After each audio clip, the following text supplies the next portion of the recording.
Hey folks, I'm gonna move myself back and I'm gonna attempt to do a little bit of shoulder mobility. This is something that I do with my friends in assisted living and independent living. I think almost all my students there are independent living, but they're 70 and over, most of them. Sometimes Jean, who is 96, will come to classes. I had a gentleman in stretch class last week who was in his 90s. These are like the most inspiring population of people that I've ever worked with. They're up early in the morning, walking, going to the gym, taking 3 to 4 classes a day. Just great people. And as you can imagine, as we get older, we have a lot of stuff going on in our shoulders. So this one is for anyone who has shoulder issues, or I love to do this preventatively. So once I learned this, I actually incorporated it into our cool down after group fitness classes because I just love it so much. But this is more trending in the yoga therapeutics world. I am not a certified yoga therapist. That is a tremendous amount of training. Kudos to everyone who's done it. It's over 1,000 hours. I'm not even close to that. But I was trained in the elements of yoga therapeutics, using yoga as a therapeutic modality. So we sit.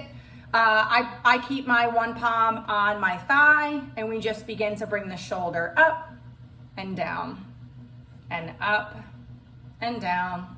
And we're gonna do this a couple times. It doesn't need to be a huge movement. Remember, the population that I'm doing this with, not all of them have a ton of mobility. And then you come out like a teacup and you come back down and out and down. And we'll do this a couple more times. You're hearing Chive, the military macaw that I live with. And now we're gonna go down and up and down and up. The more I talk, the more he wants to get involved. And one more time. And then we rotate in and we come back.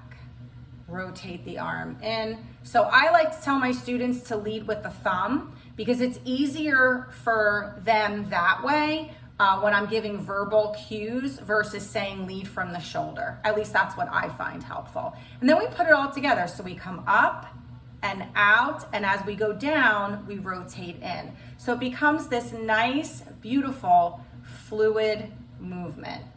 And depending on the mobility of the person, you can rotate in and make that a little bit stronger of a rotation. And then we're gonna do that on the opposite side.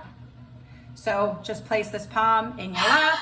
I know, Chive, I hear you. And we go down and up. I'm not telling my students to squeeze their shoulder to their ear. Sometimes we'll do those strong shoulder squeezes, but for this, it's really not necessary. And then coming out, teacup, and in, and out, and in. So you're rolling the shoulder back, and then you're bringing it back to neutral. Dropping the shoulder down and coming up. Feet are flat on the floor. Down and up. I often cue my students to ground down through the bone under the big toe, the pinky toe, and both sides of the heels. And then we rotate in and we come back to neutral. In. So this nice internal rotation.